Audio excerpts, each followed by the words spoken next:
யோபு 42வது அதிகாரம் 2வது வசனம் வாசிப்போம். தேவரீர் சகலத்தையும் செய்ய வல்லவர், நீர் செய்ய நினைத்தது தடைபடாது என்பதை அறிந்திருக்கிறேன். கர்த்தர் உங்கள் வாழ்க்கையில் செய்ய நினைத்தது தடைபடாது, அது நிச்சயமாக நிறைவேறும். அது எந்த மனுஷனும் தடுக்க முடியாது. கர்த்தர் என்ன செய்ய நினைக்கிறாரோ அதை எந்த மனுஷையும் தடை செய்ய முடியாது.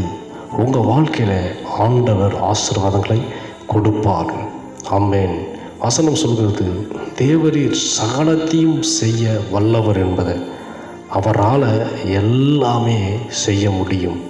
நாம் ஆராதிக்கிற கர்த்தரால் எல்லாவற்றையும் செய்ய உண்மையாகவே முடியும்.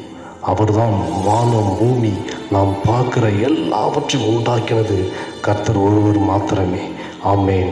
வசனம் சொல்கிறபடியே அவர் சகலத்தையும் செய்ய வல்லவர். அவர் நினைச்சது தடைப்படவே படாது.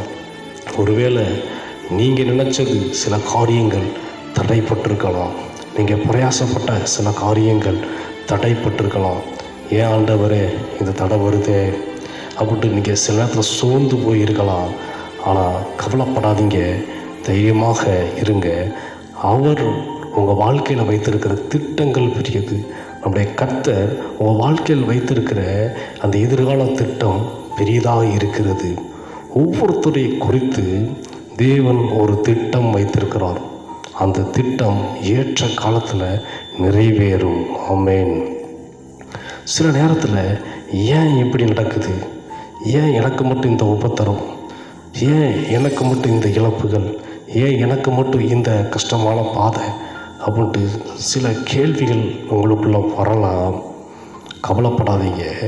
வசனம் சொல்கிறது, அவர் செய்ய நினைத்து தடைப்படாது, அவர் சகலத்தையும் செய்ய வல்லவர் என்பது. ஆமென். யோபு அவருடைய வாழ்க்கையில் பார்த்தோம்னா, முதலாவது அவருக்கு 7000 ஆடுகள் இருந்தது, 3000 ஒட்டகங்கள் இருந்தது, 500 ஏர் மாடுகள், 500 கழுதைகள். அது மாத்திரம் இல்லை, திரளான வேலைக்காரர்கள் இருந்தார்கள். அவருக்கு 10 பிள்ளைகள் இருந்தாங்க, 7 மகன்கள் 3 மகள்கள் இருந்தாங்க. ஆனால் ஒரு டயத்தில் பார்த்தீங்கன்னா எல்லாவற்றையும் அவர் இழந்து போனார்.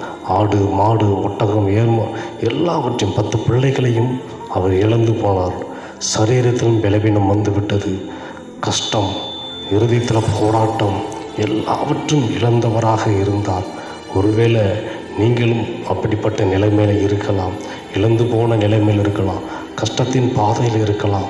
உங்களுடைய நினைப்பு யோசனை எல்லாம், இனி அவ்வளோதான், எனக்கு இந்த எதிர்காலம் ஒன்றுமே இல்லை, எனக்கு நல்ல எதிர்காலமே இனி இல்லை, இன்னைக்கு வாழ்க்கை அவ்வளோதான் முடிஞ்சது, என்னுடைய எதிர்காலம் என்பது எனக்கு ஒரு பெரிய கேள்விக்குறியாக இருக்குதே அப்படின்ட்டு நீங்கள் நினைக்கலாம். என்னுடைய பிள்ளைகளுடைய எதிர்காலம் அவ்வளோதான், இனி வாழ்க்கைக்கு ஒரு நல்ல வாழ்க்கைக்கு வழியே இல்லையே அப்படின்ட்டு யோசித்து கொண்டு இருக்கலாம். என்ன செய்யணும், ஏது செய்யணுன்ட்டு ஒரு வேளை ரொம்ப சிந்தித்து கொண்டு இருக்கலாம். வசனம் சொல்கிறது, தேவரீர் சகலத்தையும் செய்ய வல்லவர், அவர் சகலத்தையும் செய்ய அவர் வல்லமை உள்ளவராய் இருக்கிறார். ஆண்டவர் சகலத்தையும் செய்ய வல்லவர் என்பதை வேதம் சொல்கிறது. யோபுட வாழ்க்கையில் முன்னிலைமையில் இப்படிப்பட்ட ஆசீர்வாதங்கள் இருந்தது. ஆடு மாடு ஒட்டகம் ஏர் மாடு எல்லாம் இருந்தது. ஆனால் பின்னிலைமை மிகவும் ஆசீர்வாதம் இருந்தது. இரட்டிப்பான ஆசீர்வாதத்தை ஆண்டவர் கொடுத்தார். இந்த இடப்பட்ட கேப்பில் தான் பல சோதனைகள், பல பாடுகள், பல போராட்டங்கள், அவருடைய வாழ்க்கையில் பல இழப்புகள் வந்தது. ஆடு மாடு ஒட்டகம் அவருடைய பிள்ளைகள் எல்லாவற்றையும் இழந்து போனார். ஆனால் ஆண்டவர் அவரை கைவிடவே இல்லைங்க. அவருடைய வாழ்க்கையில் அவர் பாருங்கள், சகலத்தையும் திருப்பி கொள்வதற்கு அவர் எதெல்லாம் இழந்தாரோ அதை இரட்டிப்பாய் பெற்றுக்கொள்வதற்கு ஆண்டவர் உதவி செய்தார். 7,000 ஆடுகள் இருந்தது. ஆனால் அவருடைய யோபுடைய பின்னிலைமையில் 14,000 ஆடுகள் அவரிடத்தில் இருந்தது. 3,000 ஒட்டகம் இருந்தது. ஆனால் பின்னிலைமையில் யோபுடைய வாழ்க்கையில் ஆண்டவர் 6,000 ஒட்டகத்தை கொடுத்தார்.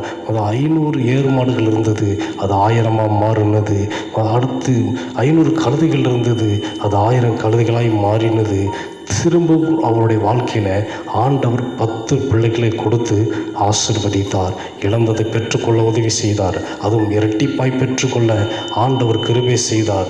சகலத்தையும் திருப்பிக் கொள்ளுகிற ஆண்டவர் இருக்கிறார். அவர் சகலத்தை திருப்பிக் கொள்வதற்கு உதவி செய்தார். ஒருவேளை உங்களுடைய லைஃப்லையும் நீங்கள் நினச்சிருக்கலாம், இந்த காரியத்தில் இப்படிப்பட்ட தடைகள் வருகிறது, ஆண்டவர் என்னை குறித்து என்ன திட்டம் வைத்திருக்கிறாரோ என்று கேள்விகள் இருக்கலாம். தைரியமாக இருங்க. அவர் சகலத்தையும் செய்ய வல்லவர். அவர் நினைத்ததை ஒருத்தரும் தடுக்க முடியாது. உங்கள் வாழ்க்கையில் கொடுக்க வேண்டிய ஆசீர்வாதங்கள், உங்கள் வாழ்க்கையில் நீங்கள் பெற்றுக்கொள்ள வேண்டிய ஆசீர்வாதங்கள், உங்கள் வாழ்க்கையில் தேவன் நினைத்த காரியங்கள் எதையுமே எந்த மனுஷியாலும் தடை செய்ய முடியாது. கர்த்தர் உங்களோடு கூட இருக்கிறார். அதை விசுவாசிங்கள். ஆண்டவர் நல்லா துதிங்க. விசுவாசத்தோடு ஆமென் எப்பொழுதும் இருங்க. வேதத்தை படியுங்க. ஜெபத்தில் காத்திருங்க.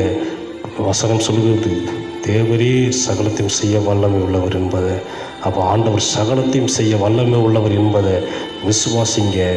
ஆண்டவர் நிச்சயமாய் உங்களை ஆசீர்வதிப்பார். நீங்கள் ஆண்டவருடைய ஆசீர்வாதங்களை பெற்று ஆண்டவருக்கு மகிமையாய் வாழ முடியும். ஆண்டவருக்கு சாட்சியாய் நீங்கள் வாழ முடியும். ஆமென்.